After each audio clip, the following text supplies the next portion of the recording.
I'm Selina, a MindSpore evangelist, and more specifically, I focus on developer enablement, creating and delivering courses, breaking down technical concepts, answering questions from developers, and highlighting outstanding developers in our community. Additionally, we also actively gather the feedback from developers to continuously improve our AI framework.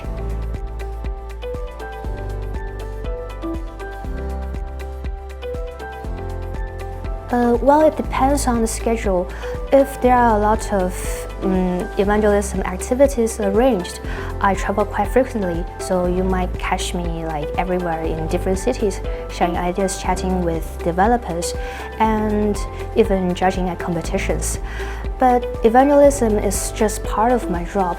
I'm also involved in development work, so usually my day starts with a meeting to align on progress, tackle issues, and discuss about our future steps. So throughout the day, I work on developing use cases and course content, as well as fix bugs. I also stay up to date with new tech, because the better I understand it, the better I can share it with others.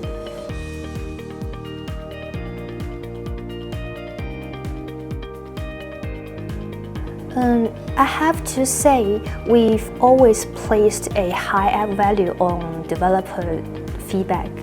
Because, for example, from enterprise developers, we can get a clear sense of what high priority and practical needs are expected from industry to the framework, especially when the rise of DeepSeek has brought a lot of attention on how to train a model stably and with higher efficiency.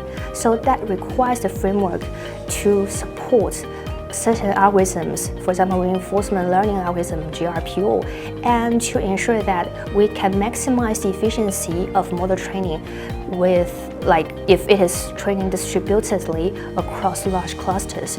And also, let's turn into another aspect like research developers, because they are always engaging the most cutting-edge technologies, so they may have some forward-looking perspectives that somehow may help us to anticipate the future trends and shape our roadmap accordingly.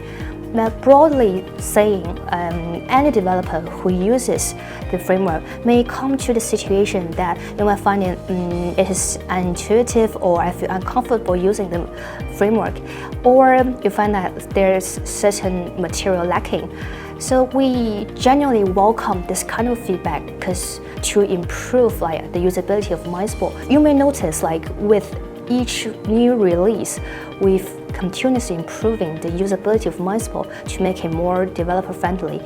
And let's take the installation as an example, since it's the most fundamental part of MindSpore. We used to receive quite a number of issues and questions asking about how to set up the environment or install MindSpore, because there might be some errors with the incompilation between the versions of MindSpore and Kang, etc. So we gathered and analyzed this information and to list out the refinements we need to do in the framework to improve this, for example, error message and diagnostic prompts to make it more informative, so that the developers can gain more information if it comes to an error when they are doing run check. So, and this technology has been integrated into the recent release of framework. But I have to say, it might not be 100% perfect. There's still room to improve. So it is your feedback that help us to move into the right direction.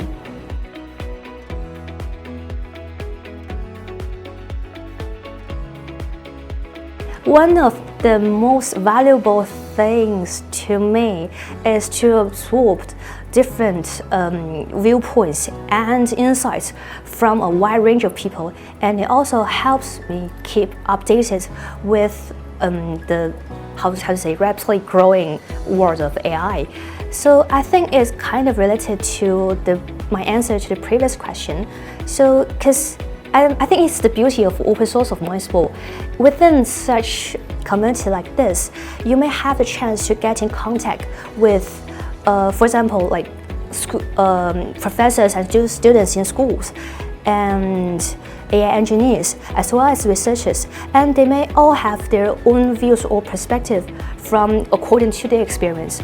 That's why we have this open platform where all the ideas can be freely exchanged. So we have this rich mixture of information that help us to gain a broader view. So let's come to my story. When I graduated from school, I actually have no idea about what I can do in the future, or in more details, like which is the most suitable way for me to take. So I tried to just step out, get involved, and expose myself into as much information as possible, so that I might have a view about which road I need to take. So joining MindSpore open source community turned out to be a decision that really benefited me, because no one is born as an evangelist, so I've really grown a lot from it.